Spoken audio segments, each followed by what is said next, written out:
This is the Crazy Tube Circuit's Sidekick Junior, an effects box that manages to fit in 3 effects pedals into one small package. But why should you care? Well, it can make your synth patch go from this to this.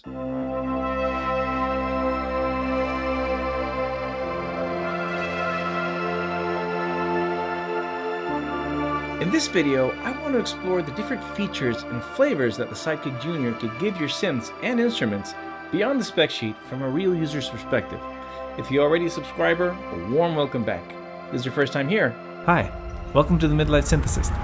Let's get started. For full transparency's sake, this video is sponsored by Crazy Tube Circuits, who also sent me the pedal for review.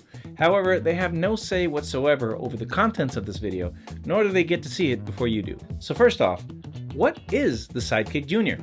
This pedal is a smaller, more compact version of the original Sidekick that came out a few years ago. This version has been trimmed down in size and shaved off a few features, but has some very cool new additions that make it a veritable workhorse. I'll get to the sounds in a second, but as an overview, the Junior is made up of 3 sections. A multi-mode reverb with 6 different algorithms, including plate, spring, hall, gated, exciter, and shimmer. A delay section that can be either tape or digital, and a modulation section which allows for flanger, ensemble, or dimension.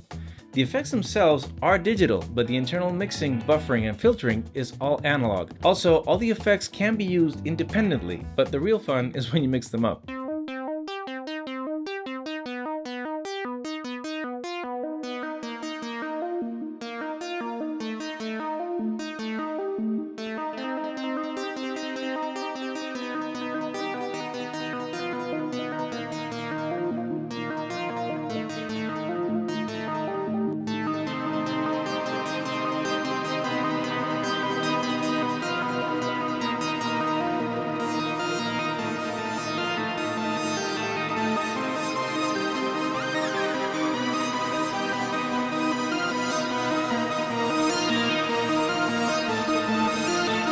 Let's start off with the reverb section.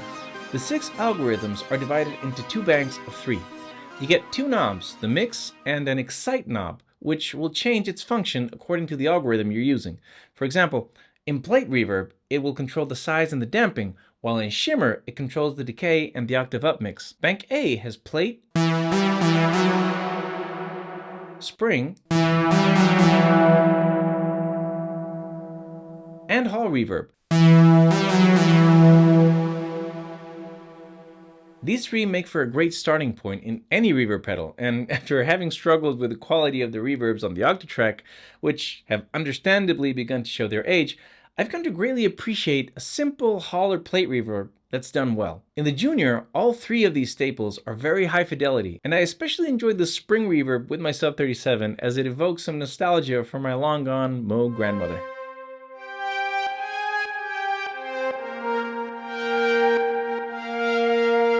Miss you, Grandma. Bank B, however, is where, for me, Crazy Tubes really kicks things into full gear. Here you'll find the gated, exciter, and shimmer reverbs. Gated reverb comes straight out of the good old golden days of making music. Think Peter Gabriel or Phil Collins, 2 of my favorite artists of all time. In the Air Tonight would be nowhere near as impactful of a song without this effect, and I'm really happy to see it here, as it's not that common to find it in modern reverbs, at least not the ones I've owned lately. Here the excite knob allows you to set decay and damping, or in other words, the duration and filtering of the gate. Beyond nostalgia, what I love about the gated reverb is that it's a great way of adding lots of space and size to your sound without overcrowding the mix in the process. Take for example this little jam where I have kind of a percussive fast attack, fast decay patch on my O coast for my melody.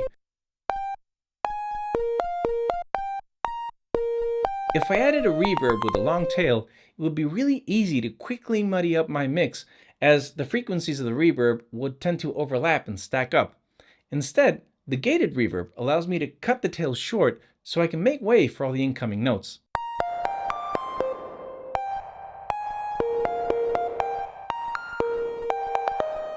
Also, since the patch here is quite percussive, I added some tape delay to play around with the rhythm as well.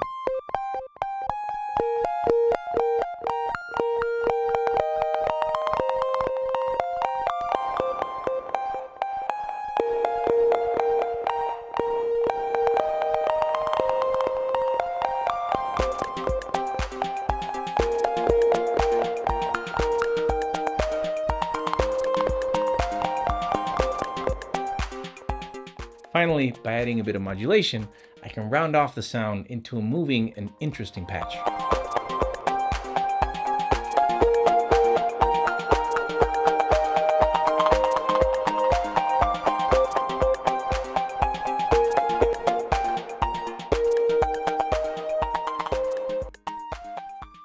My second favorite reverb on the SIDEKICK Junior is the shimmer.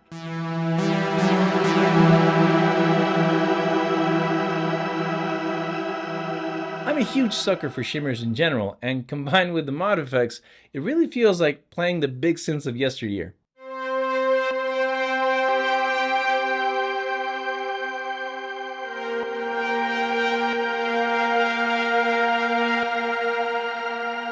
Finally, on bank B, we have the exciter algorithm, which is a big Hall reverb with a crazy amount of reflections and decay, a trademark of Crazy Tube circuits.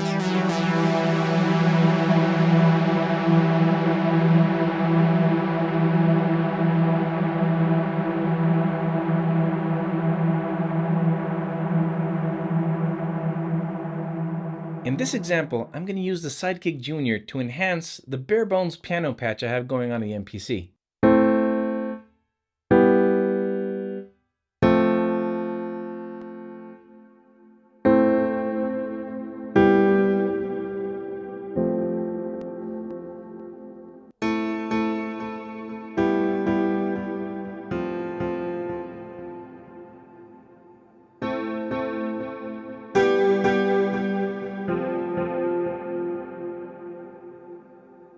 In the delay section, we have two algorithms, a digital delay and a tape delay.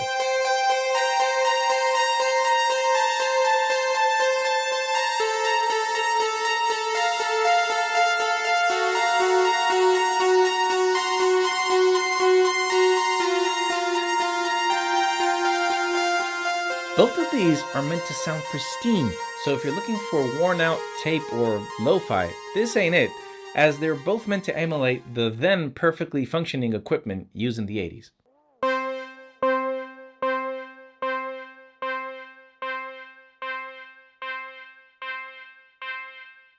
The knobs allow you to control level, feedback, and time.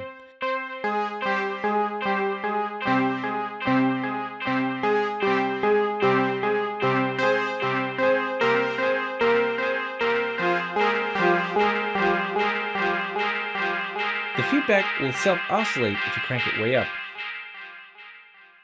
The time of the repeats can be anywhere between 40 and 800 milliseconds, and you can play around with it too to make some very interesting sampler food.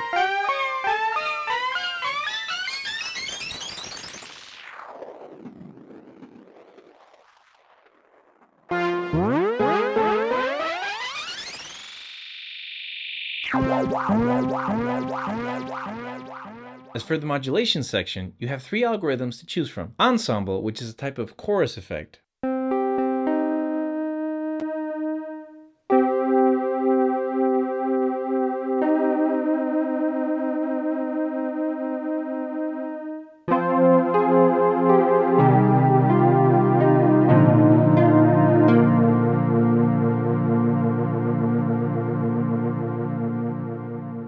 Flanger,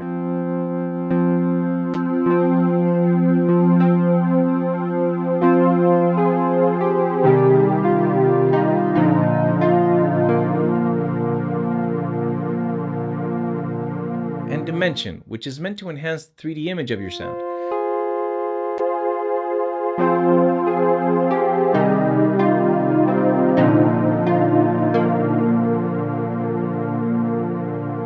As I said before, you can use all of these effects separately, but there is a small caveat. The modulation section can be assigned to be activated either in conjunction with the reverb or the delay switches, but they can't be activated on their own directly on the pedal. To operate the mod section fully independently, you'll need a separate foot switch, and Crazy Tube sells this little XT foot switch separately. Okay, so what are my thoughts on the SIDEKICK Junior after having used it for a few weeks now? First off, I really appreciate how much bang this box brings in such a small form factor. If you're into synthesizers, desk space is at a premium, and having 3 high-quality effects in a compact box is definitely a highlight here. The effects themselves are all very interesting while still being very usable, which in today's world of ever more complicated pedals and effects is something I really enjoyed. The pedal itself is very easy to control, and I always knew what I was doing. I feel it's very easy nowadays with some more complicated pedals or modules to get bogged down dialing in an effect, and in the end, the idea for the actual song gets lost in that process. The Sidekick always felt like it was trying to complement my sound, but not take over the entire show. It's a really good Robin to my musical Batman, so to speak. As for cons, the only thing that I wish it had, since I was using synthesizers, is a line or instrument level selector, as getting the volumes right with some louder synths, like the Subsequent 37, takes some fine-tuning, lest you overdrive the signal. Also, and this is more wishful thinking than a con, I do really hope that they make a stereo version of this someday, because that would be pretty cool to see. As always, thank you so much for watching, and thanks to Crazy Tube Circuits for sending this pedal over, because I really enjoyed my time with it. I hope you found this video useful, or at least entertaining. Have a great week. See you next time.